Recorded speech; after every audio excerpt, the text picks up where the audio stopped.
está entrando Já lá. está tudo pronto. Boa noite. Hoje o Conexão Rioestrense recebe a doutora Eliane Issa.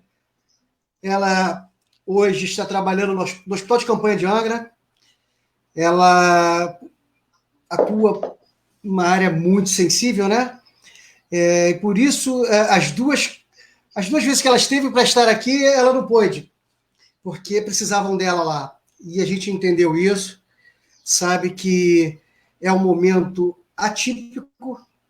E eu agradeço, doutora Eliane, a senhora está aqui com a gente hoje para explicar sobre essa pandemia, sobre os problemas que ela causa para a nossa saúde, para a sociedade, os meios que nós temos para poder fazer o acompanhamento das pessoas doentes. Seja muito bem-vinda. Obrigada, Marcelo. Boa noite a todos. Estamos aqui mais para uma conversa, um bate-papo, unir vocês ao nosso projeto e, se Deus quiser, a gente caminhar numa linha de que a verdade sempre é soberana e que os princípios éticos, morais e cívicos têm que existir dentro de cada cidadão. Porque quando a gente é brasileiro, quando a gente é um povo unido, a gente consegue, juntos, conseguir todos os objetivos que a gente precisa. As leis, elas existem e elas têm que ser cumpridas. Mas quando a gente informa mais a população sobre os seus direitos, a gente deixa transparente o nosso objetivo nesse grupo, de que é fazer justiça, de que é fazer jus aos nossos objetivos. Porque quando a gente quer os nossos objetivos, é em prol do próximo, é em prol de todos.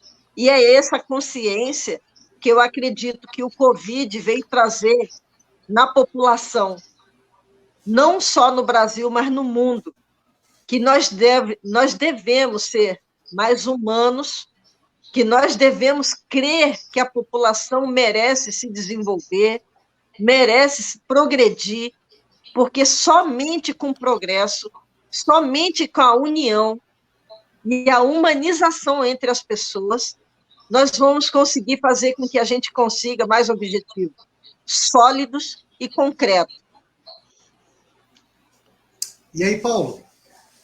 Boa noite a todos.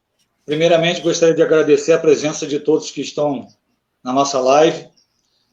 Hoje vamos conseguir fechar essa parte da apresentação da doutora Issa e doutora Eliane Issa, mas foi por um bom caso, né? Ela estava trabalhando lá no Hospital de Campanha de Angra dos Reis, e isso atrapalhou bastante a possibilidade dela estar aqui. A logística ficou meio complicada na semana passada, e eu gostaria de me desculpar pela falha em relação à não presença dela.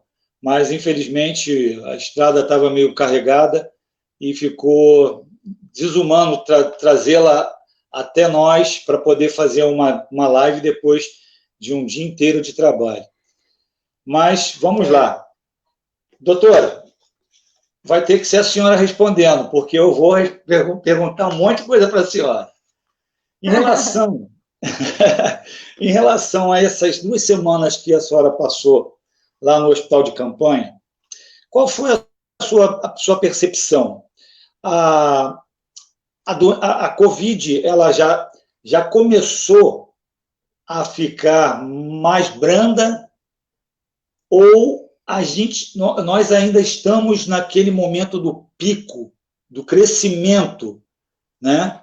Como todos falam que iria ir até agosto, e será que esse pico vai se estender realmente entre agosto e setembro? Olha, Paulo, eu creio que existe uma fase aí que nós estamos vivendo, que é um período de latência em relação ao aumento de pacientes com diagnósticos de Covid ou a sintomatologia dos sintomas mais graves dessa doença. Nós não devemos deixar brecha dentro da nossa população de fraquejar nos modos preventivos dessa doença. Nós não temos ainda nada comprovado do modo de como ela vai se progredir. Mas hoje nós sabemos da gravidade que ela é. Então, nós temos que tomar todos os cuidados preventivos, porque é o que a gente fala nos primórdios da nossa ciência, da nossa saúde. A saúde é preventiva. Só com prevenção a gente pode usufruir do nosso bem-estar. E eu vejo nesse período, andando pela rua, pelo transporte, que tem muita gente ainda andando sem máscara. O álcool gel, as pessoas não estão usando direito, estão abrindo mão. Eu acho que a população está começando a crer que isso está acabando, e, na verdade, pode vir um rebote. E isso pode pegar muita gente despreparada. O povo tem que entender que a única coisa que a gente tem de concreto, se tratando de Covid, é o que nós temos hoje de hospitais, de UPAs, de transportes de emergência, como SAMU, bombeiro. Qual a disponibilidade que nós temos dentro de uma população para poder atender, com o número de transporte que nós temos, uma urgência, uma emergência de Covid? Quais os locais que nós temos vagas disponíveis para transportar esses pacientes, direcionar por um sistema de regulação do município, qual local que a gente vai levar esses pacientes?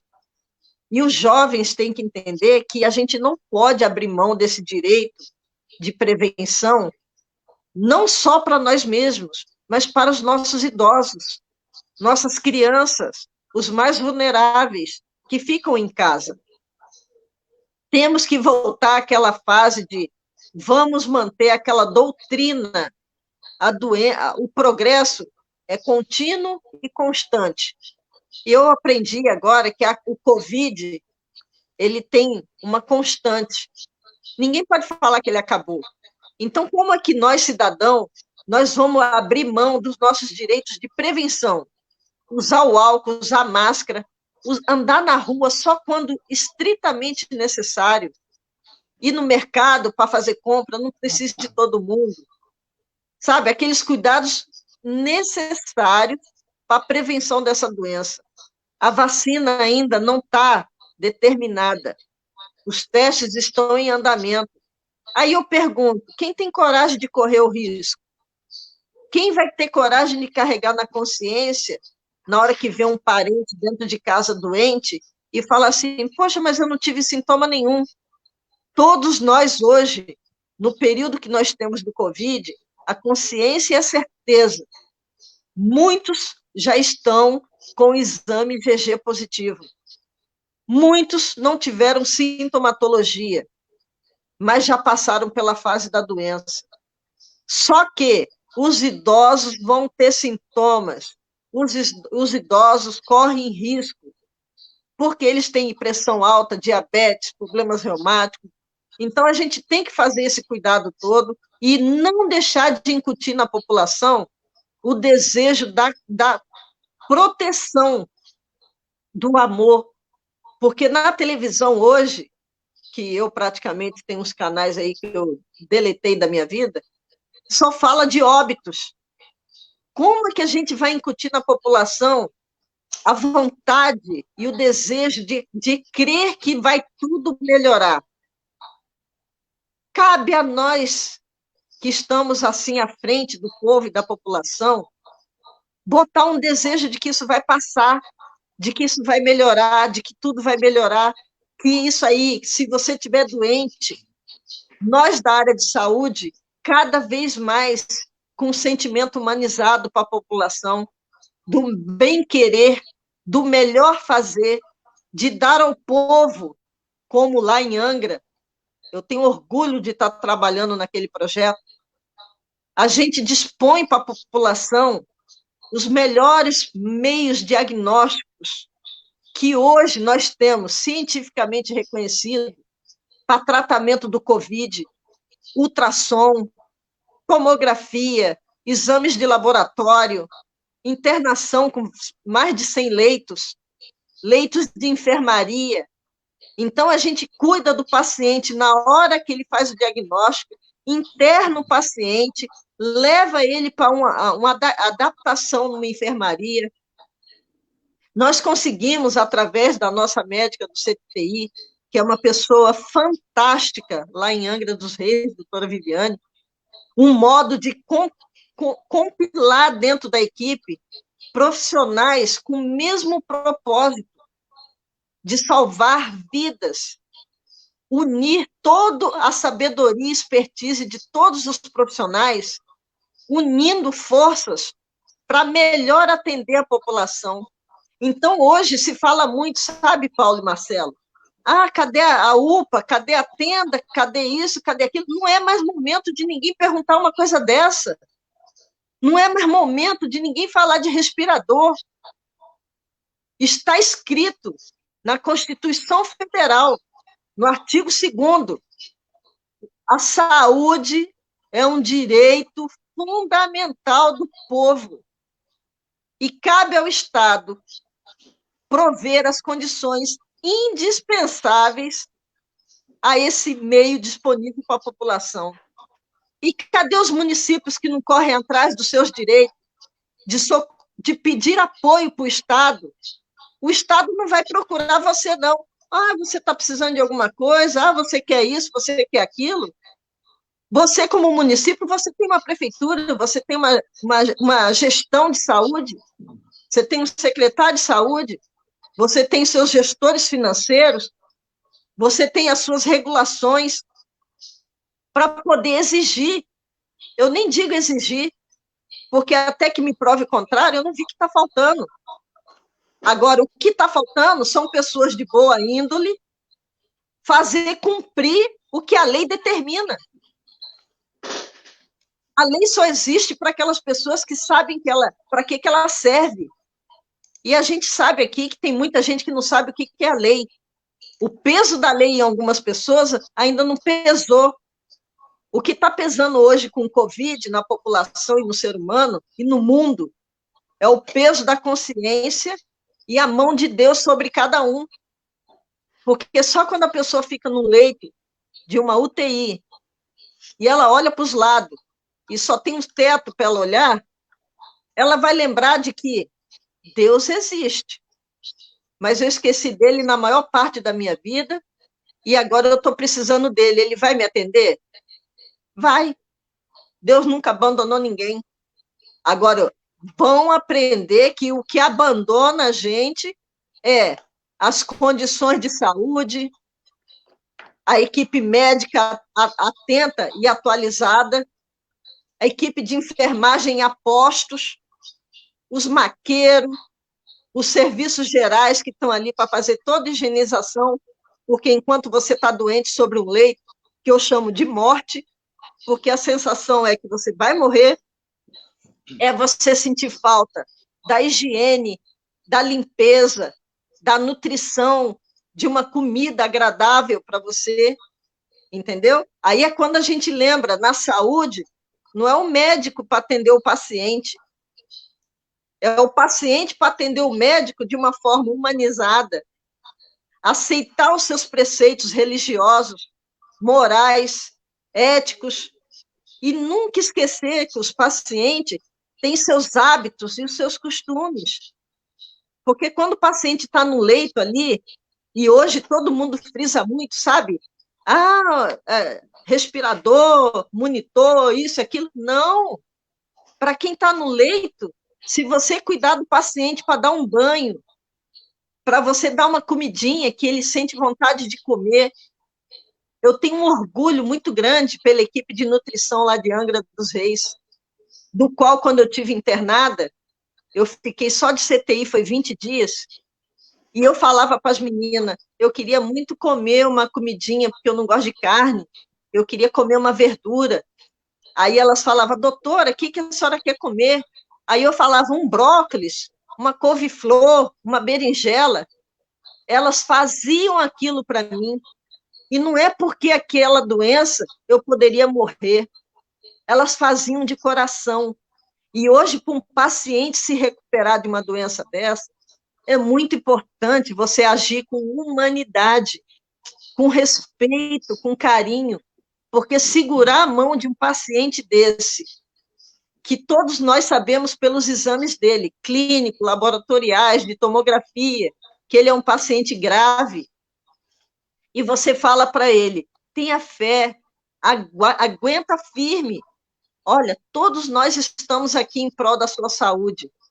Isso vai fazer esse paciente melhorar, porque quando a gente pega o Covid, a gente deixa de acreditar na vida, porque a vida só pertence a Deus.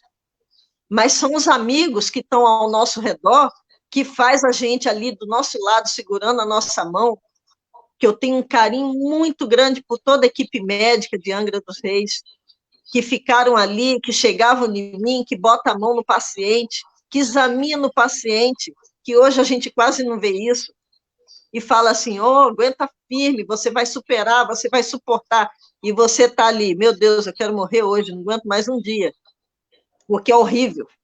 E os colegas ali, você vai aguentar, você vai suportar, você vai sair dessa. As assistentes sociais em peso, fazendo aquela comunicação interfamiliar, para que os pacientes não tenham aquela falta de comunicação do seu seio familiar, de saber dos seus pais, dos seus filhos, de receber uma palavra de carinho e conforto. Isso é fundamental, Marcelo. Olha, eu acho que esse projeto que a gente está montando, e que se Deus há de permitir que isso aconteça, a gente vai conseguir unificar esse grupo para quando a população olhar e falar assim, é o partido A, o partido B, o prefeito A, o prefeito B, e não falar isso, e falar a equipe, a gestão do governo tal, porque enquanto se houver taxativas de A, B e C, a gente está dando nomenclatura a uma base que já é para existir. A base já existe. A diferença que a população tem que entender é que nós somos essa população diferente, que estamos dispostos a fazer o que a gente sabe, o que a nossa equipe já sabe até hoje, que nossos cabelinhos brancos nos deram até hoje, a experiência. E no nosso seio familiar, a educação e os princípios éticos que a família ensina. E educar a população, e educar a nossa nação, cabe a cada um de nós. E não é fazendo nada taxativo em cima do povo, não. Nós não estamos aqui para prejudicar ou para malhar ninguém, mas nós estamos aqui simplesmente para dar oportunidade de escolha. Porque esse Covid, eu digo, ele veio no mundo, em vários países, em vários estados, como nós estamos vivendo, de uma forma cruel. E a gente só fala da doença e do número de óbitos, mas e as famílias, né, Marcelo? Que perderam seus entes queridos. E as famílias que perderam o seio que alimentava aquela família, o pai, uma mãe, que era quem trabalhava e dava sustento. Cadê, Marcelo? Cadê, Paulo? O Estado, o município, para dar uma cesta básica para essa população, para essas famílias. O nosso governo federal está dando um apoio financeiro, porque a gente não pode falar que R$600 vai sustentar ninguém, mas vai impedir de uma pessoa passar fome. Agora, se o governo federal nos fornece esse apoio financeiro para pagar uma conta de luz, uma água, uma necessidade básica, que não deixa de ser essencial, cadê nosso município para dar uma cesta básica, já que as crianças não estão estudando? Fornecer aquela alimentação para aquela criança? Cadê o nosso estado de educação, que tem que entender que as crianças públicas, de escolas públicas, aquela mãe que precisava fazer uma faxina, aquela mãe que precisa fazer um serviço doméstico em uma casa para poder ganhar um dinheirinho, ela não tem onde deixar o filho dela. Cadê as creches? Não tem. Cadê os apoios a essas mães Não tem. Hoje, o direito da família é de todos, mas está faltando as pessoas de boa vontade para fazer cumprir o direito básico da vida. Entendeu? Então, isso aí é uma situação que, cada vez que se fala de Covid, a gente fica mais emocionado em termos de falar de pessoas, porque existem pessoas, existem cidadãos e existem brasileiros. Agora, ninguém no Brasil deveria esquecer o amor à pátria. Nunca houve tanta mudança como está tendo agora. E não é por causa do nosso presidente, não. É porque o progresso é contínuo, é porque o Covid está levando você para frente. Se você quer ir, vai. Se não quiser ir, fica. E ele passa por cima de você. E isso é o que a gente está fazendo de diferencial no atendimento médico, tentando humanizar, tentando dar condições mínimas necessárias para aquela pessoa, de acolhimento, de apoio, porque as fonoaudiólogas chegam naqueles pacientes que não conseguem nem falar, e as fonoaudiólogas chegam lá, vamos fazer um exercício, vamos conversar, vamos falar. Os pacientes que fazem traqueostomia pelo Covid, se não fosse essas especialistas, as fonoaudiólogas, eles não conseguiriam voltar a falar, porque você volta a fazer aquele exercício todo, porque você aprende a falar, você aprende a deglutir, para você conseguir engolir de novo a comida, porque já é difícil você comer doente. Depois de uma traqueostomia é mais difícil ainda. E são coisas que ninguém faz ideia de que um paciente COVID passa.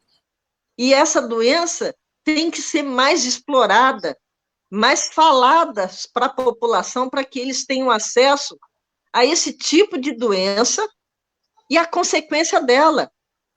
Talvez assim o povo acredite mais no que tem que ser feito. E respeitar a família. Porque enquanto tiver praia cheia, barzinho cheio, vai ficar muito complicado. Aí só a mão de Deus mesmo para pesar em cima de cada um e falar assim, olha, o mundo recebeu essa orientação, mas você não quis. Aí, ó, seu paizinho, sua mãe ficou doente, pode correr o risco de morrer. Aí a gente está querendo aterrorizar alguém? Não. A gente só tem que ser franco, direto, claro, para que cada um tenha a sua consciência e o seu respeito pelos seus familiares. E pela equipe que está de frente disso. Porque todos que estão de frente passam por essa situação. Eu não paro de falar, doutora, não, hein? Mas é isso. Não, estamos aqui para te ouvir, doutora. Eu vou fazer uma pergunta que o Marcelo, no início, que a gente estava batendo um papo, ele colocou, e eu anotei aqui. Né? Uma coisa bastante, acho que importante, que eu não conheço, né? Não é o meu conhecimento, não tenho nessa área médica, seria o protocolo para motoristas e enfermeiros de ambulância. Né? Como deveria ser feito? Como é feito lá no hospital de campanha de Angra? Como é que é feito esse protocolo lá? Como é que ele é aplicado? É muito importante a sua pergunta, porque não adianta a gente falar dos hospitais bem equipados e monitorados se a gente não falar de como é que o paciente chega lá, né? E antes de falar de transporte, a gente tem que falar das regulações do estado e do município, porque todos os hospitais de referência para a Covid, nós temos um centro de referência, do qual a solicitação para transferência hospitalar de um paciente com suspeita e já com diagnóstico pelo teste rápido e com seus sintomas de moderados a graves, a internação hospitalar passa por um sistema de regulação que se chama CISREG, se chama NIR, do qual a gente recebe essa informação de solicitação para transferência do paciente. E esses meios de transporte são o SAMU, as ambulâncias e até particulares que seja, a gente faz esse transporte do paciente para o hospital. É importante lembrar que quando a gente fala de SAMU, a gente transporta os pacientes COVID, e que cada transporte desse, a gente tem uma higienização do transporte, do meio público, para uma nova ocorrência de transferência. E esses cuidados e esses preceitos são muito importantes para que isso seja de uma forma segura, porque tudo que tem bom resultado está relacionado ao ato seguro. E o ato seguro é seguir normas e protocolos que já são existentes. Deixa eu só fazer uma pergunta, desculpa interromper, é que eu fiquei curioso agora. A senhora falou, então, que o protocolo, em cada transporte, por exemplo, sai da UPA, vai para o pronto-socorro, ele tem que ser higienizado na volta. Cada transporte de cada cidadão, após o transporte, tem que ser higienizado. Isso. Paulo, você sabe se a gente está fazendo isso aqui, Paulo? Você sabe se a gente está fazendo isso aqui? Eu não acho que não faz, não. Doutora, como é que a gente pode saber se os protocolos estão sendo cumpridos?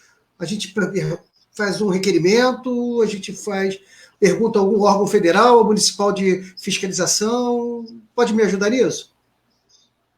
Porque a gente tem o nosso próprio sistema de hospitalar, de protocolo de transporte de paciente, de regulação de paciente, e dentro de cada ambulância existe o checklist, entendeu? Então, existe no transporte aquela documentação que o motorista, o enfermeiro, o técnico, ele faz aquela avaliação, verificação dos itens dentro da ambulância, tanto de cumprimento do que tem, do que não tem, quanto do meio desse transporte. Como existe a identificação de cada movimentação da ambulância, para onde vai, quem autorizou, a hora de pegar o paciente, a hora de chegada no local de entrega do paciente, para que a gente possa ter um controle de quantos transportes foram feitos, do checklist atualizado dessa ambulância e de toda a sua tripulação. Isso é um registro obrigatório que todo condutor de ambulância cumpre essa meta. Eu conheço várias pessoas que, independente de ter a cobrança, ainda, Marcelo, existem profissionais qualificados que estão trabalhando em alguns locais que não tem essa verificação, essa solicitação de verificação, mas que eles, por proatividade, eles exercem isso. Porque isso vem, antes de ser uma regra, é uma atuação. E isso depende de cada profissional, e é o que a gente fala nas escolhas. Quando a gente monta uma equipe, a gente sabe quem a gente está admitindo. E a gente tem direito de admitir pessoas boas e pessoas que não são tão boas. Mas depende do gestor. E eu falo para você, é esse o diferencial que a gente tem em Angra.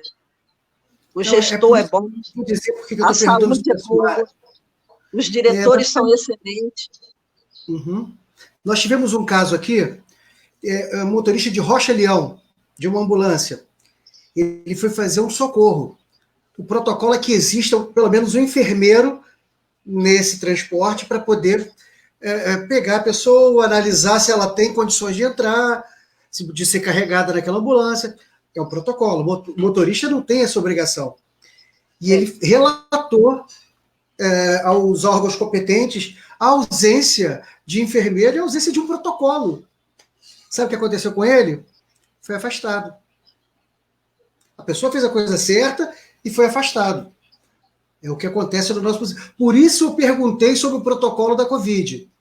Porque aqui... O errado se tornou certo, né? Exatamente. O errado se torna certo. Por quê? É verdade. Porque quem está na gestão pega o poder para si. Exatamente. O poder, ele só tem validade quando ele se exerce por si só.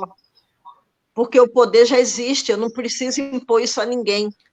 Agora, quando você vê um líder que impõe as situações e exige que um profissional saia da sua regra, isso aí é inadmissível, mas existe. Para mim, eu sei que existe. Para mim é tirania. Tirania. Por aí, tirania. Isso aí é o assédio profissional de uma forma ilegítima sobre um profissional admitido por ele.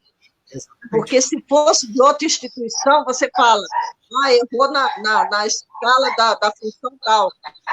Mas ele está dentro daquela região que foi você que está gerenciando e você fala que ele está errado. Aonde que nós estamos mesmo, hein? O nome disso é assédio moral. Assédio moral. Que gestão é essa? Aí como é que esse pobre coitado vai falar dessa pessoa sobre o assédio se essa pessoa é o líder? Aí eu falo com a população, como é que esse líder chegou onde chegou? É o direito de escolha, é o que eu falo, é o que eu vou continuar falando. Quem tem noção hoje do que quer, tem que saber o que vai fazer. Porque não adianta pegar uma pedra preciosa e falar assim, olha, é uma pedra preciosa, mas é uma pedra bruta. Aí você dá um martelo, uma picaretazinha e fala, vamos aí lapidar essa pedra. Tem gente que não vai saber. Por quê? Porque não tem habilidade, qualificação para fazer esse serviço. A gente não vai tirar nunca leite de pedra. E o bom líder sabe disso. O verdadeiro líder e gestor é aquele que sabe escolher, que tem olho clínico para escolher a sua equipe. Nós estamos num momento, num mundo, que a gente não pode errar. E que quem errar está sendo crucificado igual Jesus Cristo. Mete na cruz e bate o prego porque tá ruim para todo mundo. Tá ruim. E outros, pelo que você falou, eu sou o poder, tira o time de campo e acha que está impune. Mas um dia a lei chega. A lei está andando por aí, como nós estamos vendo na televisão também, né? Os caras estão andando aí, ó. Agora, não vai em cima de mim, de você, de ninguém que está trabalhando direito. Porque quem é honesto não tem dúvida. Quem tem princípios e ética não vai cair nessa esparrela de deslumbramento. Porque vocês concordam comigo que muita gente age por deslumbre? Eu sou isso, eu sou aquilo, e acha que quando você deita num leito Covid e vê a morte, você não é ninguém. Você é só uma pessoa que está deixando aquela matéria e se tornando algo mais especial, e tomara que ache a luz para ir para um lugar bom, porque tem algumas pessoas que talvez não vejam a luz, né? Porque a gente sabe que existem vários caminhos e a evolução é eterna. A gente não pode ser soberbo de achar que isso aqui é o fim, né? Pelo amor de Deus, que aí ia ser ruim demais. Agora, se existe a luz no fim do túnel, tem gente que tem que pensar em ver ela, porque eu acho que tem pessoas que não acreditam que pode pegar o Covid. Todo mundo pega o Covid, né? Até o presidente falou, todos vão pegar o Covid, todos, indistintamente. Até ele pegou. Agora, a forma de tratamento, os cuidados da doença, o hospital que você vai ser internado, isso faz a diferença, sim. Eu falo isso de carteirinha, porque quando eu fiz eu mesmo o diagnóstico da doença, o primeiro hospital que eu fui teve a coragem de falar que era uma sinusite. Graças a Deus, pela minha experiência, né? Porque formada há quase 30 anos, você vai discutir? Você vai entrar no mérito da discussão? Não é. Aí eu fui para um hospital particular do plano de saúde e eu entrei no hospital de 7 horas da noite, 11 horas da noite eu não tinha visto o médico me atender. Eu fui transportada, Marcelo, numa ambulância particular, que por incrível que pareça, eu ali deitada naquela maca, um frio danado, porque a técnica de enfermagem que estava na ambulância falou que não podia cobrir. Aí aquele vento danado, ela ligou o celular num funk e foi escutando funk. Isso? Que isso? E dançando dentro da ambulância, segurando ali na ambulância e dançando. E eu falei assim, Senhor, para quem escuta tanta oração, tanta missa, eu vendo aquela situação deitada naquela maca e vendo aquela mulher daquele tamanho na minha frente, se ela caísse ali, ela ia fazer um esmagamento craniano na minha cabeça. E eu fiquei imaginando o líder daquela remoção, que é o médico, como que ele permitiu uma coisa dessa? E eu perguntei, por que você está ouvindo um funk dentro da ambulância? Porque eu quero. E quem que autorizou você a ouvir um funk? O médico, ele que ligou o celular. Aí eu falei assim, vou morrer. Porque, para e pensa, eu sou uma médica, eu fui para o hospital, eu fui primeiro no hospital público, depois eu fui para o hospital particular, eu sou transferida numa ambulância dessa forma, e o Covid eu já sabia que mata, eu falei, estou morrendo, só falta achar a luz agora. Aí foi quando eu, após tantas derrotas nesse hospital particular, que se eu pudesse eu falava o nome, eu falei assim, eu participei da montagem de um hospital, eu tenho uma diretora médica do qual eu me orgulho pelo trabalho que ela exerce, eu sei a equipe de CTI que está presente dentro desse hospital, porque a diretora do CTI é uma pessoa humana, fantástica. O que eu estou fazendo aqui nessa espelunca? Só porque eu tenho plano de saúde, eu vou usar do direito do SUS. Aí eu lembrei da Constituição Federal, né? Lei 8.080, de 1990. A saúde é um direito institucional, é do povo. E eu falei, quer saber? Eu vou para o SUS, porque sei quem é que está lá gerenciando aquela unidade. Eu pedi alta revelia nesse dia, entrei no carro e pedi para minha irmã, me leva, que nem que eu morra no caminho, mas eu quero morrer do lado de pessoas idôneas, porque para uma pessoa, para um cidadão que levou a vida inteira trabalhando, como eu fui, militar, como eu tive a minha formação, eu tenho 4 títulos, entro na aposentadoria, morrer desse jeito, eu não aceitei isso para mim, não. Eu posso até morrer, mas eu quero morrer na mão de pessoas dignas, para eu guardar isso na minha memória, na minha lembrança. E eu tive todo o acolhimento necessário para a minha recuperação. Acolhimento, equipamentos de última geração, apoio pelas assistentes sociais. Eu fiquei sem falar, as fonoaudiólogas iam lá visitar diariamente. Eu não conseguia ficar em pé, os fisioterapeutas iam lá fazer exercício com as minhas pernas.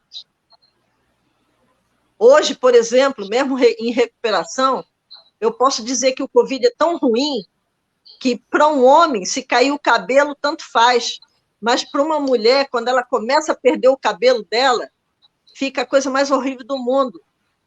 E eu também passei por isso, de ficar quase careca. E eu não parei de trabalhar, meus amigos. Passou os 14 dias, eu estava ali de novo. Eu quero voltar para a minha equipe, eu quero agradecer um por tudo que eles fizeram por mim. E eles fizeram por mim, primeiro, porque entra nessa parte ética, moral e dos bons costumes. Eu sou médico, eu sou enfermeiro, eu sou um técnico, eu sou um maqueiro que me levou ali para aquele leito que eu não conseguia andar. Desde as pessoas que empurrou aquela cadeirinha para mim, até aquele técnico de laboratório que colheu sangue. Todos, eu só tenho boas lembranças. Agora, do hospital particular e do outro hospital do SUS aqui, pelo amor de Deus, olha, dá vontade de falar assim, explode isso aí, pelo amor de Deus. Aí vem as pragas, né? Aí vem os gafanhotos, vem a tempestade de areia, vem os tsunami, vem aquelas ondas, e a pessoa ainda não acredita em Deus. Olha, se não acredita, não vai dar muito tempo de começar a acreditar, não. Vamos fazer jus aos seus princípios éticos, morais e acreditar no que existe. Porque se nem essa doença que está tirando a vida de todo mundo, tem gente que não acredita, o mundo está acabando realmente. É verdade. Também penso dessa forma. Porque as pessoas, a sociedade ela está muito longe da realidade. Ela vive um mundo de fantasia. Quando você vê um shopping enchendo para coisas que não são necessárias, as pessoas vão para lá para ver a vitrine, quando você vê uma praia cheia e vê pessoas morrendo, eu me protegendo em casa, me sinto afrontado. Porque, porra, eu abro mão de um monte de coisa, mas eu vejo um monte de gente e vejo um governo, uma libertinagem, porque quando abre do jeito que está abrindo, e não tem fiscalização. Eu ando na rua, eu vejo muita gente sem máscara, mas não vejo o alonga-manos do município falando, ó, tem que usar máscara, tem que usar máscara. Você tem que ter um meio de controlar isso, de fiscalizar. Mas você não vê. Aqui você não vê. Aqui eu digo, pode sair na rua, se quiser, se alguém quiser, eu levo para sair de carro. Vamos lá, ó. Não tá, e aí? Aqui é engraçado demais. Eles vão fazer uma vistoria, né? Uma fiscalização. Aí vem o carro da Confins na frente, aí depois vem o carro do GOI, aí depois vem o outro carro da prefeitura, todo mundo com um negócio ligado. Eu falei, gente, para que isso tudo? É uma fiscalização para o carro lá onde tem que parar. Olha, eu quero ver isso. Tá, não tem? Olha, tá aqui, tá autuado. Acabou. É só isso, mas é um show pirotécnico. Parece um show de final de ano, de fogos, porque é tanta da sirene piscando que você não consegue compreender. Eu não consigo, como cidadão, eu não consigo entender o que eles querem fazer com aquilo tudo. Se eles querem fiscalizar, eles não vão fiscalizar nada, porque as pessoas veem aquilo ligado, já fica tudo direitinho. Eu acho que essa é a falha que existe. E você, não sei se as pessoas viram nesse final de semana no Leblon, aquela reunião na rua, e ninguém fez nada. Não tinha um guarda municipal, não tinha um policial, não tinha nada. As pessoas bebendo, beijando, sei lá, cara, eu acho que as pessoas perderam um pouquinho do perigo, né? Ou seja, as pessoas não estão vendo a coisa como é verdadeiramente. Né? E a gente tem que parar para analisar. A gente só vê coisa errada. Olha o Márcio mandando para você a informação. São 8 carros e 2 motos. Depois que eles passam... Márcio. Eu não contei, não. Obrigado. Que o Márcio está muito inteirado nisso, mas o que ele falou, depois que o pessoal passa, acabou. Volta todo mundo. Volta todo mundo, cara. É um show pirotécnico esse negócio. Eu queria compreender, juro para você. Eu não sei se eu tenho um QI baixo, mas eu não consigo entender por que tem que ter aquilo tudo ali. Não dá para pensar, entendeu? Outra coisa. Acho que falta, sabe, direcionamento e ajuste. Porque exatamente. O povo está sem direção. Você não tem um líder, você vai seguir quem? Qual é o exemplo que você tem? Você vai seguir quem? Tem aquela brincadeira desde criança, né? Segue o líder. Segue o líder. Mas se você hoje, a gente é tudo aqui, macaco velho, você não tem quem você tem um espelho de liderança, você vai seguir o quê? Você está enclausulado. Na hora que abriu a porta, você corre para qualquer lado. Você vai para a praia, vai para o shopping, você não sabe nem o que você vai comprar, mas você quer ir. Quer ir. É isso. O ajuste seria o quê? Dar condições para a população. Condições de saber, você pode sair, você tem essa liberdade constitucional de ir e vir, mas você vai fazer o que é de direito, o que é necessário. Não ultrapasse o seu direito para não prejudicar a saúde do seu próximo. É verdade. Porque se tivesse uma forma de falar, a família ficou doente porque você estava na praia ou fez uma festinha, as custas desse tratamento você paga. Mas quem vai pagar é o Estado. Se tiver tido os atendimentos que você deveria ter tido. porque é obrigação da população ter direito ao atendimento médico. Ela tem esse direito. Agora, falar que essa população vai usufruir desse direito, cabe à própria população saber se vai usufruir. Porque, olha, está difícil. Procura ver onde tem. A pessoa vai para onde? Não tem. É só olhar para os lados ou fazer uma visita. Você não acha, Marcelo? A pessoa podia... eu vim entrar aqui dentro do hospital que eu quero ver o atendimento Covid. Eu posso ver um paciente de Covid no CTI, como é que é? Aí ele não pode ver, porque não pode entrar. Então, às vezes, o que os olhos não vê, o coração, né? Não sente. Doutor, isso aqui saiu ontem. Isso aqui é o boletim de saúde de Rio das Ostras de ontem. Tá vendo? Nossa. Nós temos 971 casos confirmados, 880 descartados, 40 óbitos e 819 curados. Quer dizer... Você vê que graças ao tratamento... Fala. O nosso índice continua alto e tende a aumentar porque as pessoas não estão usando máscaras, estão desrespeitando o determinado pela municipalidade. Só que não existe alguém que faça cumprir. Precisa não só ter o decreto, precisa ter alguém que faça cumprir o decreto. E aí é que está a dificuldade. Imagino. Esse que é o grande problema. Assim aí, vai morrer muito quando gente. Se fala quando se fala de morte, morreu, né? Aí ninguém, a família... Quem é que vai ficar dando apoio para aquela família que perdeu um ente querido? Quem? Pois é. Agora a gente tem um problema. A gente não tem tenda, não tem nem vazia mais, né? Porque acabou. A gente, aqui nessa região nossa aqui, não tem para onde correr. Não, nós temos um hospital de campanha construído atrás do hospital público. Porém, não existem os respiradores. Foram comprados 30 respiradores. Doutora, escuta essa. Compraram 30 respiradores através de uma dispensa de licitação pelo Covid-19. E demorou a instalar. E aí, eu, na minha curiosidade, comecei a perguntar outro. Escutei, recebi a informação de que eles foram devolvidos. E aí eu perguntei, será que é porque aquilo que nós descobrimos, que esses respiradores eles só valiam por um ano, e eles eram de baixa complexidade, isso dito pela secretária de saúde. Aquele respirador não serve para quem tem que ser entubado, está no final, está no estado crítico, não. É para quem está naquela parte inicial da doença. Então, na verdade, o que eu acredito é que tenha sido comprado de forma errada.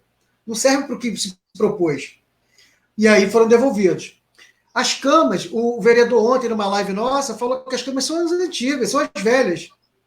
Então, onde estão as camas novas, compradas pelo Covid-19 lá, naquela dispensa de licitação?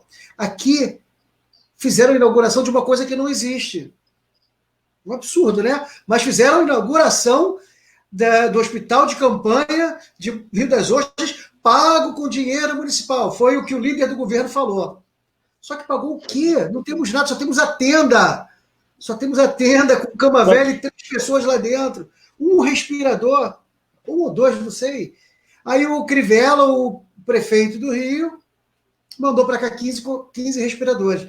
Vamos ver se esses respiradores que vão chegar atendem à necessidade do município, né? Espero que sim. Rogo a Deus que, nos proteja, que ajude aqui Rio das Ostras, porque está difícil. Está difícil. Eu pergunto, posso aproveitar o gancho, doutor, e falar outra coisa? Pode. Pode. Obrigado. Ontem, inclusive, eu fiz até essa pergunta, fiz até questionamento ao Ministério Público Federal, mandando para ele. Nós fizemos uma compra de 1.800.000 na Veiga Med, uma empresa chamada Veiga Med. Está envolvida com problemas em Santa Catarina, de não entregou os respiradores, uma empresa toda errada, de laranja, onde a dona da empresa é uma mulher que é motorista de ônibus, onde tem pessoas que estão envolvidas ali, o vereador da Baixada Fluminense foi preso, enfim. Nós histórico, né? Deu histórico, e nós não levantamos, mesmo assim fizemos compra com essa empresa, mas não tem contrato. Aí eu perguntei, não tem contrato? Hã? Não tem contrato. Para quê? Não, Quem só que ia assinar pagou. um documento desse? Pois é, aí é que eu acho que está o problema. O que acontece? Cadê Existem o nome, CPF? duas opções para compra sem contrato.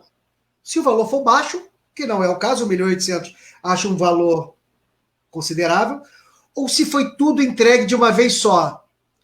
Falei com o vereador ontem, eu desafiei o vereador. Vai, por favor, fazer a fiscalização, verificar se está tudo lá dentro do estoque da prefeitura, se receberam tudo. Vê as notas de entrada e de saída e confere. Eu duvido que tenham recebido, porque o dinheiro já foi pago. Está tudo lá pago.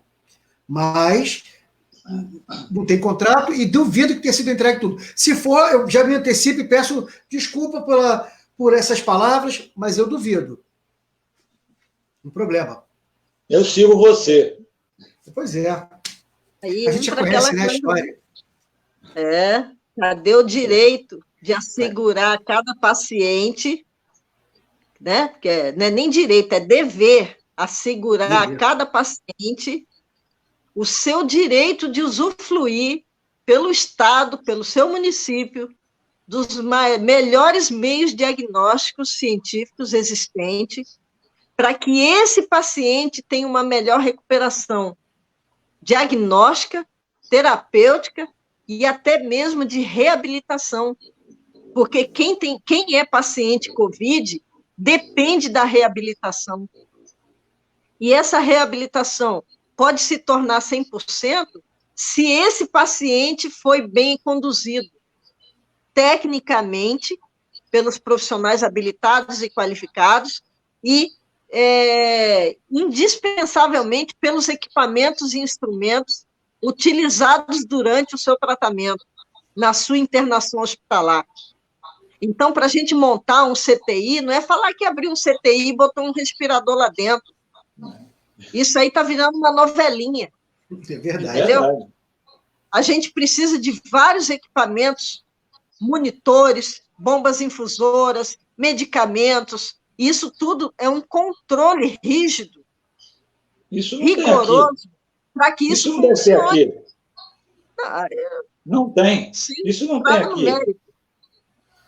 Aí eu ia ter que pegar o meu prefeito, que eu amo, dividir ele em partes e botar, poxa, posso botar um pedacinho do senhor aqui, um pedacinho ali? O secretário de saúde, eu ia cortar ele em várias partes também, para pegar ele e falar assim, pelo amor de Deus, vai lá na minha cidade, dá luz para aquela gente lá, que eles estão precisando de orientação, de direção. Mas quando você encontra pessoas assim, que você fala que são pessoas do bem, são pessoas que têm fé, que têm uma história familiar, uma história religiosa, que faz cumprir os preceitos éticos de bons costumes. Porque quem não tem bons costumes não tem bons hábitos e não vai chegar a lugar nenhum. Eu considero algumas pessoas como caso perdido. Ainda mais quando se fala de Covid, aí a gente faz um X assim e fala, ó, entrega na mão do Senhor. Vamos ser fiel e falar, Senhor, faça da sua vontade o que tem que ser feito. Né? Porque Jesus disse, né? Senhor, entrego a ti. É o que a gente tem que fazer agora. Senhor, entrego a ti essa nação, cada um tem que fazer a sua parte e a direção cabe a quem lidera. Mas, para isso, a gente tem que botar líderes. Nós temos que botar equipes gestoras, equipes qualificadas, e, olha, cabide deixa em casa. Porque quando a gente entra num negócio desse, eu falo, cabide é para pendurar roupa. Aqui é para formar um grupo idôneo, de liderança, de pessoas que sabem o que estão fazendo. Isso aí. É bom, nós precisamos. Vamos mudar um pouquinho agora? Toca a bola. O quê? Ainda vamos falar mais? Quer falar mais um pouquinho? Vamos embora. Não, quero não, eu falo muito. Nós vamos falar um pouquinho agora sobre... Vamos ver aqui. Saúde pública. Vamos conversar com saúde pública ou vamos falar um pouquinho de funcionalidade de uma UPA? Eu acho que essa aí vai gerar um bastante... Prefiro UPA. Bastante, vamos falar da UPA. O que quer dizer essa colocação de UPA eu acho que nesse momento eu acho que é jogar perder tempo. Porque você tem o que falar. Entendeu? Eu tenho que perguntar. Eu acho que nesse momento a gente não pode, a gente tem que usar do nosso momento tão crucial para não deixar também a população muito assim preocupada ou deprimida. Então, eu creio que existem pessoas ainda na área de saúde, profissionais médicos, que hoje a gente tem aquela ideia de que a gente tem que se direcionar pelo lado que é bom e fazer o nosso melhor, porque é o que o povo precisa, dentro das condições que a gente está trabalhando. Eu vou falar aqui uma coisa que aconteceu. Ontem eu estava lá no Âncora com um amigo meu conversando e a esposa dele está internada na UPA. Ela está desde sábado internada na UPA. E ele foi lá até lá no hospital, na UPA, né, para poder ver se estava tudo direitinho. Chegou lá, a esposa dele estava sentindo uma dor aqui no pescoço, né, coisa e tal. Aí ele foi lá, encontrou com um senhor, ele estava botando o jaleco, e falou assim: minha esposa está com uma dor no pescoço. Ontem o enfermeiro colocou uma passagem nela no pescoço, porque ela não estava encontrando as veias dela, e ela começou a sentir dor, né? Dor. Aí ele falou assim: me leva lá que eu vou ver a sua esposa. Aí foi até lá. Chegando lá, esse médico que estava se preparando para começar a trabalhar foi até o local. E aí o que ele viu? Em vez dele colocar a passagem pela veia, enfiou na carne e abriu o pinga-pinga lá. E ela sentindo dor a noite inteira daquele negócio, e ardia, queimava, e ele não sabia. Quando ele descobriu que era isso, ele queria quebrar o hospital todo. Aí eu falei assim: tá vendo só como é que são as coisas? E olha, são pessoas que votaram no Marcelino. E falaram assim: eu vou ligar para o Marcelino. Se você vai para ligar para o Marcelino, se mandar embora, acabou. Não vai ter mais gente aqui para botar aqui, porque já tá tão ruim o negócio, né? Então, isso foi uma pessoa que eu conversei ontem de tarde no Âncora. Aí, hoje, a gente está falando sobre isso aqui. Então, essa funcionalidade de uma UPA, né, eu vejo que a UPA é uma unidade de pronto atendimento. Qual o tempo que pode permanecer uma pessoa na UPA? Olha, a UPA, o nome já diz, né? É unidade de pronto atendimento, não é internação hospitalar. Internação hospitalar, o nome já diz, é hospital. Quando a pessoa se direciona à UPA, que é para um atendimento de emergência, de urgência, porque ela tem que ir para o lugar mais próximo.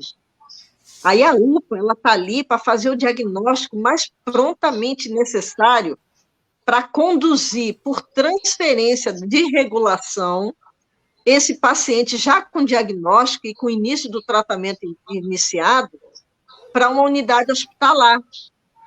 Dá para fazer isso em 48 horas, né? Dá. Agora, se uma pessoa entra sábado, hoje já é quinta-feira, foi feita regulação, foi feita uma solicitação de transferência, foi feita a solicitação por laudo médico para que isso acontecesse, ou cada dia faz um empurra de passar para o plantão seguinte e o paciente continua na unidade hospitalar. Aí é o que eu falo. A família vai, pede o laudo médico e vai na promotoria pedindo a transferência. Então, ela entrou no sábado, entrou na sexta não, entrou no sábado.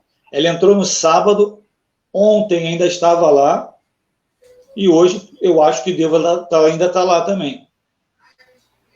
Ou seja, ficou lá sábado, domingo, segunda, terça, quarta, quinta.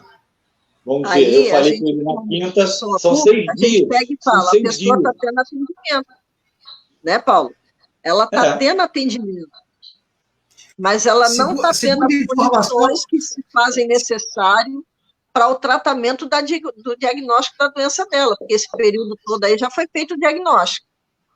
Se foi feito o diagnóstico, tem que ser transferido. Se ela não precisa ser transferida, tem que dar alta. Ela tem condição de alta? O Márcio está colocando agora que para a gente, ó, se não me engano, a UPA agora é um pronto-socorro.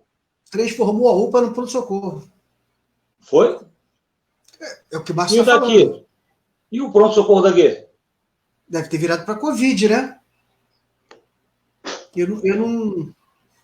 Agora, doutora, se transformou uma UPA no pronto-socorro, a estrutura não é de pronto-socorro. Não é um estabelecimento de pronto-socorro. Pois é. Ela é uma UPA, vai continuar sendo um pronto atendimento, porque as condições de atendimento para uma urgência e para pacientes de necessidade de respirador, de pacientes que chegam em parada cardíaca, que tem que fazer esse monitoramento e uma assistência mais efetiva sobre esse diagnóstico, para manutenção da vida do paciente, o mais adequado é o ambiente hospitalar. Aí, porque está chegando a informação o que acontece aqui. O pronto-socorro agora é do Covid-19. Então, quer dizer, pronto-socorro só atende Covid. Os casos emergenciais, a UPA. Só que a senhora está falando, a UPA não tem estrutura. Aí depois vai transferir os pacientes da UPA para onde? Não sei. Porque aí a gente vai pensar na população, número de leito, faz aquela cruz assim, vamos diversificar o atendimento, vamos ter quantos leitos disponíveis para atendimento da população? Porque a gente não está falando só de Covid, a gente fala de acidente de trânsito, de acidente de ortopedia, trauma ortopédico, de acidentes vasculares encefálicos, hemorrágico ou não, transferência para neurocirurgia. A gente tem que falar dos pacientes portadores de doenças crônicas, dos pacientes de reabilitação, portadores de deficiência física. São vários fatores que a gente tem que pensar na pessoa, não como um número de atendimento, mas como um paciente que tem direito a um atendimento de qualidade, e no local de qualidade para isso. E, mais uma vez, eu falo, gestão, cadê os gestores? Entendi. Então, UPA sendo pronto-socorro negativo. Temporariamente, no sistema emergencial, para dar um suporte, sim. Mas se virar uma coisa de rotina, aí se torna evidente a recorrência disso. E tem um período que isso pode ser feito. Agora, se está continuadamente acontecendo dessa forma, está errado. A Beth está falando o seguinte, que lá na Rua Bangu, o pronto-socorro, só está disponível para a Covid. Todos os problemas de lá eles estão transferindo para a UPA do Âncora. Então, quer dizer, eles transformaram a UPA no pronto-socorro, foi o que eles fizeram. Agora, eu pergunto para a senhora, existe estrutura?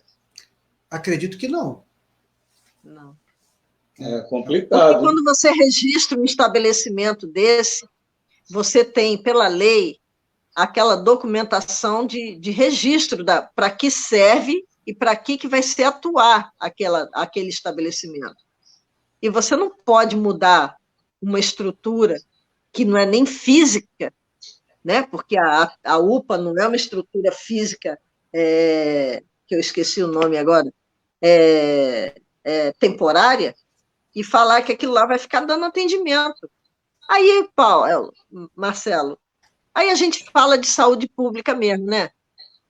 Cadê as unidades básicas de saúde para, nesse momento do Covid, dar um suporte para a população, para pelo menos aqueles pacientes hipertensos e diabéticos ter um atendimento, principalmente que fosse domiciliar, para que não lhe faltasse as receitas dos remédios de pressão, da diabetes, que não faltasse insulina para aquela pessoa que precisa do tratamento com insulina, para aqueles pacientes psiquiátricos que dependem das receitas controladas, para que eles não entrem em surto, para que as famílias desses pacientes possam ter paz de espírito, que possam manter a fé, o amor, e falar assim, eu estou sob controle, porque não falta o remédio, o meu município me dá a minha medicação, eu consigo ir na farmácia e pegar essas medicações, porque sem esse controle de monitoramento de saúde pelas unidades básicas de saúde, como é que está a distribuição e o controle das medicações para esses tipos de pacientes? Que são eles que pioram na comorbidade no COVID. Aí depois eu vou querer leite aonde? Vou ter que botar dentro de uma UPA mesmo, porque eu vou botar onde? Faça que eu te ajudarei, né? Está na Bíblia. É complicado, é bem complicado. Então, a saúde pública da gente, Paulo... A saúde pública não existe, né? É praticamente... Porque as unidades básicas, como a doutora falou, tinham que estar funcionando. Elas tinham que estar indo na casa, então deveriam ter mapeado as pessoas que precisam do atendimento. Exatamente. Se isso já tivesse sido feito... Meu pai é idoso. Eu fiz um pedido para ser vacinado em casa, com 45 dias não tinha aparecido ninguém. Fomos num posto de saúde. Ainda bem que você pode ir lá, hein? Não, saí de casa, arrisquei, né? E arrisquei levar ele. Eu vou dizer a verdade, eu ia tomar essa vacina. Eu tenho 58 anos, mas eu desisti. Eu falei assim, não vou tomar não estou sentindo nada, eu vou ficar do jeito que eu estou. É importante tomar vacina. Mas olha que engraçado, eu estou aqui na porta da minha casa, parou um carro da prefeitura, tem algum idoso aí? Aí eu falei assim, eu tenho 58. Aí ela não me aplicou, não.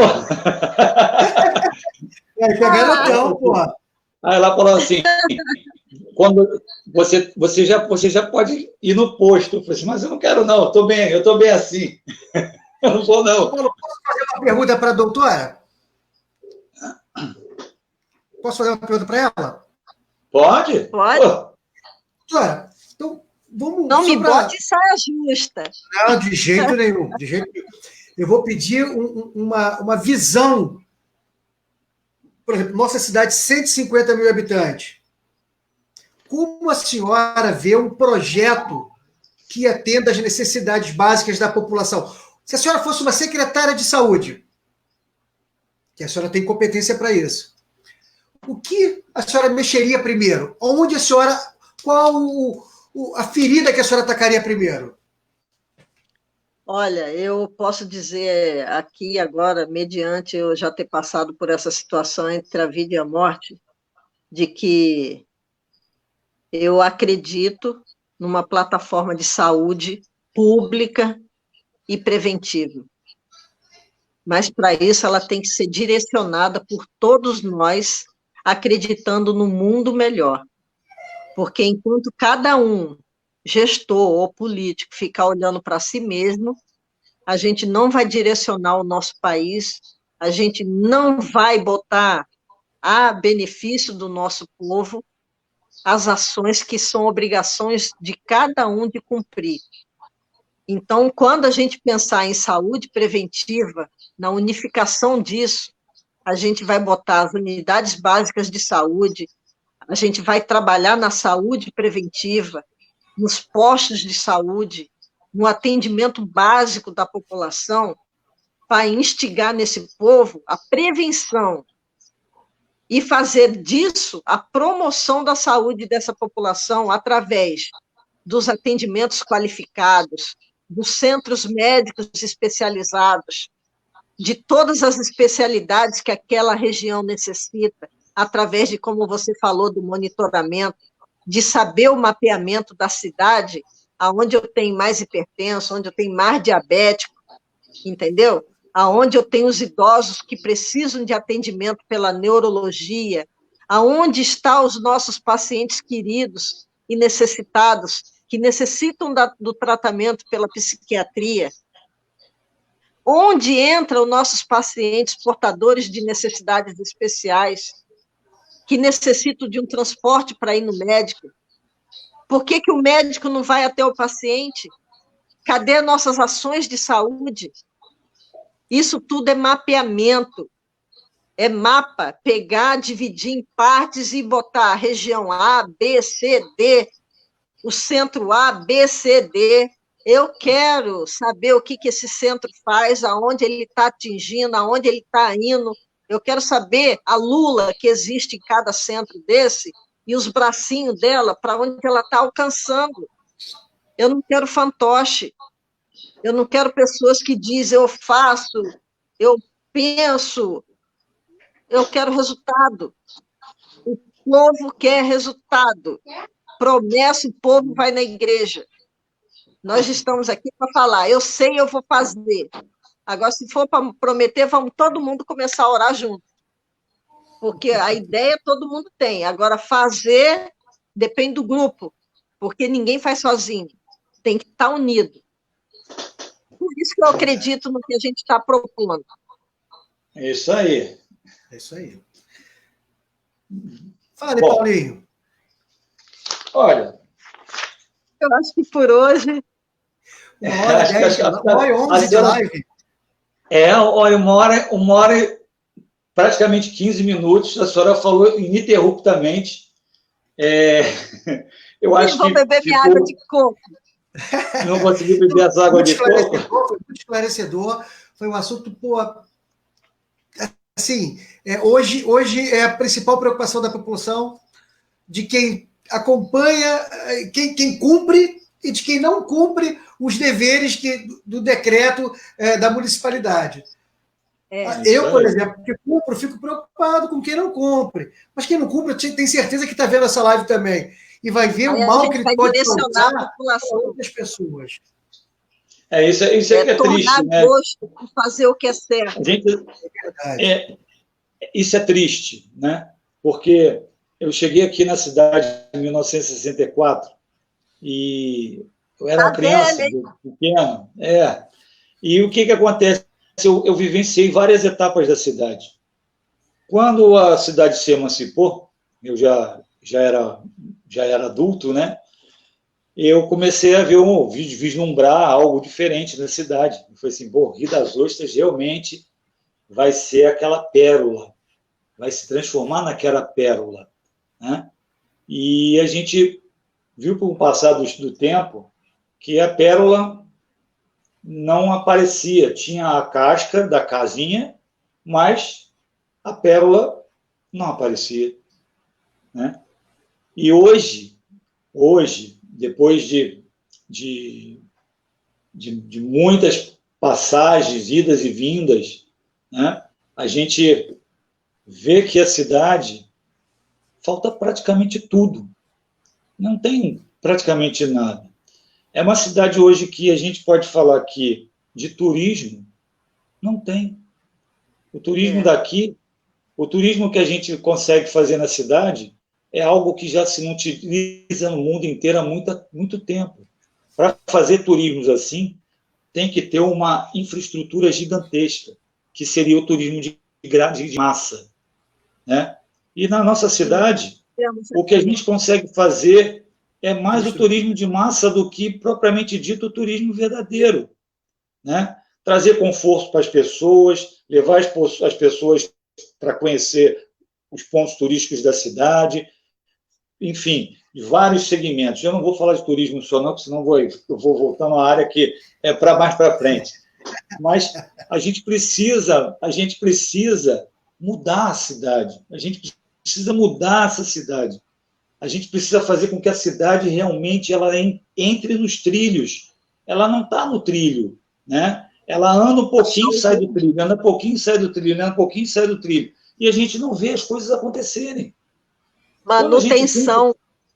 Sim, concordo. Quando a gente vê, tipo assim, na época, quando eu estava vendo o Marcelino entrar, coisa e tal, estava apoiando um outro candidato, né? Eu falei assim, eu acho que esse cara vai ser bom. Eu acho que esse cara vai ser bom. porque eu conheço o irmão dele. Aí o que acontece? Olha como é que está a cidade. A cidade, no meu ponto de vista, não é uma cidade que cresceu, está sendo colocada como uma cidade que merecia. Eu acho que falta muita coisa para a gente ter uma Rio das Ostras de volta. É a parte hospitalar, é a parte de segurança, né? A gente ainda precisa muita coisa, né? Aqui mesmo, olha o que está acontecendo aqui, pertinho da minha casa. A menina foi ali na rua do Banco do Brasil, sair para trabalhar, 2 caras numa moto, já é a segunda vez. Foram lá e, pum, assaltaram ela. Minha esposa saiu para o trabalho, só que ela pegou uma outra rua. Se ela tivesse pego essa rua que os caras estavam assaltando, que era ali na São Jorge, teria sido assaltada. Ela ia passar na padaria para comprar pão para levar para a CDL. Aí o que acontece? Como é que pode um negócio desse? Né? Os caras estão aí, ó, são para lá e para cá, para lá e para cá, para lá e para cá. Mas não é só culpa do poder público, é uma culpa generalizada. Entendeu? Não é culpa da PM, não é culpa da Polícia Militar, não é culpa. A culpa é da corrupção. Porque se leva muito, tira-se tudo. Na hora que deveria se pegar uma parte disso tudo e investir em prol da população. Trazer mais conforto, segurança, saúde, educação. Isso que deveria de ter. E a gente não tem, a gente não vê. Né? A gente vê crianças, como a doutora falou, como o Marcelo falou, vou tocar no assunto de ontem, um acordo fechado lá atrás. Né? Teria que ter entrado no Diário Oficial de ontem. Entrou? Hein, Marcelo? Entrou. Mas pagamento. Pagamento depois daquela guerra, né? Entrou a lei, não botou a tabela das emendas impositivas, que são os anexos. Mas eu tenho as emendas impositivas, todas de 2018. Todas. Olha só. Que eram para ter sido executadas em 2019. Exato. Olha só. E tem muita gente passando necessidade. Olha a demora disso. Olha quanto tempo. Já não poderia ter sido feito isso lá atrás. Em março. Exatamente. Recebendo a última agora. Todo mundo está fazendo. Exatamente. Como todo mundo está fazendo. Por que a gente tem que ir naquele passo de tartaruga? Né? Ou melhor, a gente nem dá passo de tartaruga. A gente dá 2 para frente e 40 para trás. Porque se tem um monte de gente passando necessidade e você ainda tem que ficar brigando, não é a palavra que tem que ser colocada, mas você ficar tentando argumentar, pedir isso, pede aquilo, fala fulano, fala beltrano, fala ciclano, e aí acaba ficando dessa forma aí. Entendeu? Doutora, as suas considerações, por favor. Depois o Marcelo vai falar um pouquinho. Esse aqui, meu desabafo, já vai seguir com as minhas considerações. Vou agradecer a doutora pela presença. É uma pessoa que eu tenho autoestima, né? E eu acho que vamos fazer um excelente trabalho, doutora. Pode ter certeza disso. Olha, agradeço essa oportunidade de estar aqui com todos vocês. Eu não sei mexer muito com a internet, eu não sei essa coisa de público-alvo que a gente consegue atingir. E eu recebi uma frase hoje muito bonita que diz que quando faltar vento, reme, que quando faltar coragem, enfrente, que quando tiver dúvida, confie, e que quando você se sentir fraco, ore. Porque só oração constrói uma mente saudável. Só uma pessoa com fé e princípios consegue agregar valores e consegue puxar para si pessoas de alta índole para deixar a gente num momento de fraqueza, de dúvida, para a gente falar assim, eu estou me sentindo fraco. Não, eu estou aqui com você. Não, você pode dormir que eu estou acordado. Você pisca um olho que o meu está aberto. E é isso que a gente tem que fazer. Hoje, eu pensei com essas frases de que eu vejo a área de saúde e vocês verem a área que eu não consigo enxergar, porque eu não entendo essa parte. Mas para isso que você está no grupo, para que você possa, junto com todos, fazer o povo ter direito daquilo que ele mais possui, que é o direito do cidadão, através das leis e daqueles que fazem essas leis serem cumpridas, através das fiscalizações, como o Marcelo fala. Por isso que eu tenho orgulho de você aí, Marcelo. Vai em frente, com força, que Deus ilumine e proteja, porque tem que ter proteção para a gente ter coragem de falar, de fazer e atuar do jeito que a gente tem feito. Isso. Meu, muito obrigada, né? Doutora, primeiro, eu queria só falar uma coisa. Nós temos um grande amigo aqui da página, Márcio Tadeu Silva, da Silva, meu amigo. Ele me fez uma pergunta, o Marcinho, eu vou passar depois para a senhora por zap. Foi muito corrida aqui, lá. Márcio, não deixei de fazer, não, é porque não teve tempo da gente encaixar essa pergunta, mas a doutora vai responder para você. E, doutora, a live com a senhora é sempre muito boa, é muito tranquila, muito leve, porque a senhora fala daquilo que a senhora conhece. Eu e Paulo, a gente se esforça para entender um pouquinho, mas o seu conhecimento sobrepõe a gente aqui. Então, eu fico muito tranquilo de fazer uma live com a senhora, porque a parte que a gente entende é uma parte mais simples, uma parte mais de papel. Agora, a parte operacional da saúde, da medicina, que é a proximidade das pessoas, que é o carinho, que é o amor, isso só quem vive pode falar.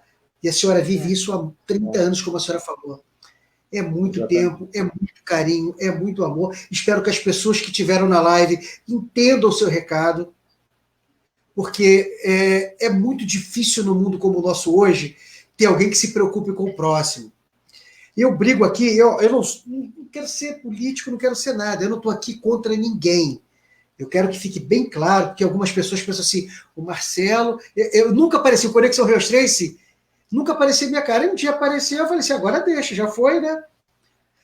Mas então, eu não estou aqui contra ninguém, eu quero que as pessoas entendam que eu estou por uma Rio das Ostras melhor.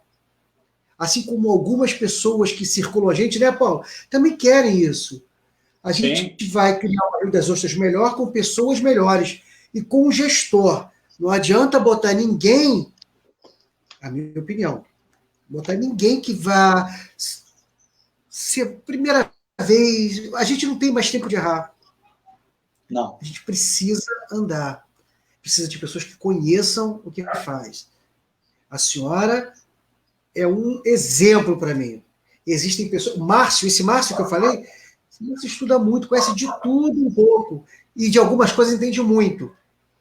Então, é uma pessoa com quem eu gosto de conversar. É outra pessoa que já esteve aqui, estará de novo. A Beth é uma outra pessoa, a Lia Campanella é outra. Então, nós temos um grupo muito bom.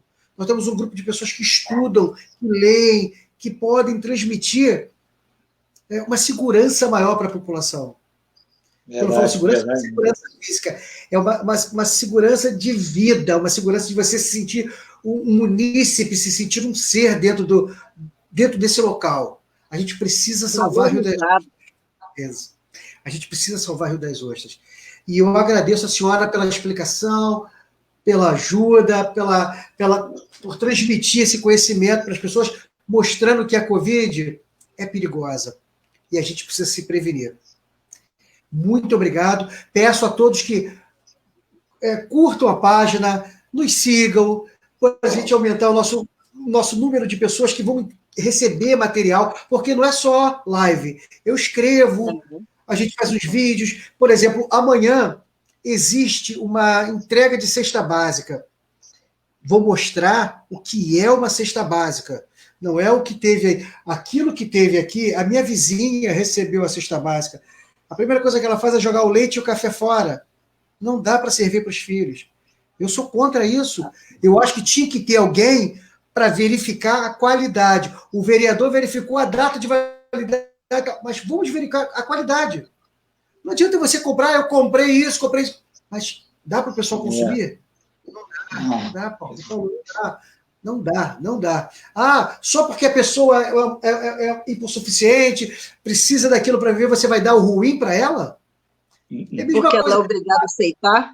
Então... Ela é obrigada a aceitar? Pô, não dá, né? Não dá, já passamos dessa época.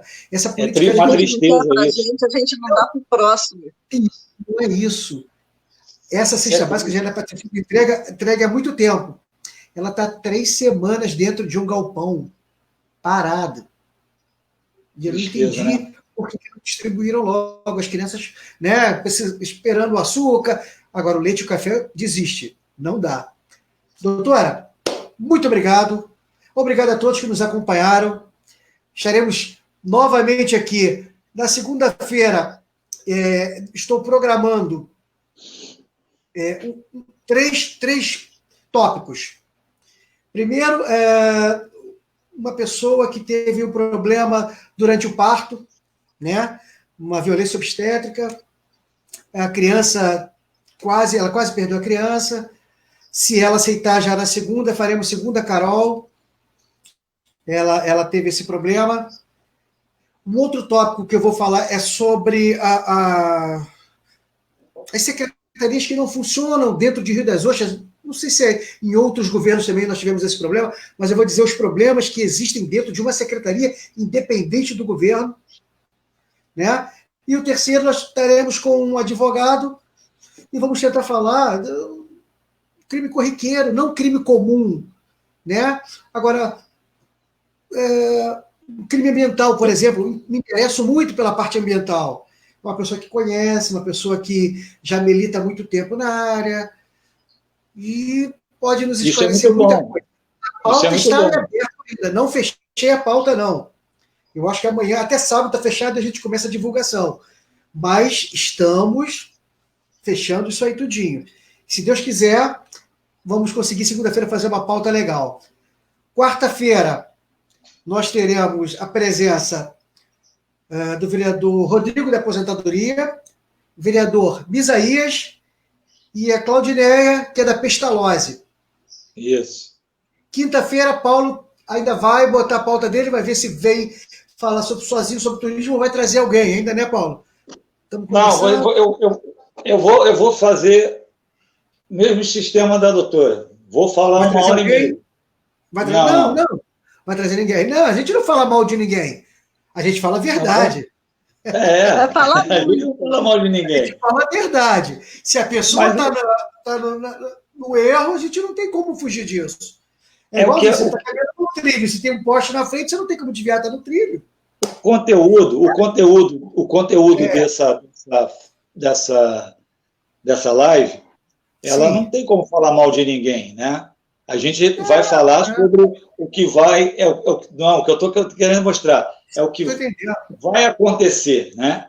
Então, a gente... não é uma projeção, ninguém tem uma bola de cristal da mãe de Ná, porque não vai conseguir lá na frente saber quando é que vai acabar a pandemia, quando é que vai acabar o coronavírus, não tem jeito. Então, são projeções. Você precisa fazer um estudo. Exatamente. Eu vou começar a mostrar, fazer uns videozinhos para você, depois a gente atacar isso aí bonito. Beleza, então. Senhores, muito obrigado. Obrigado a quem nos assistiu até agora. Tamo junto. Siga a Conexão Riostrense. Isso aí, Conexão Riostrense. Tamo junto. Valeu. Forte. Doutora.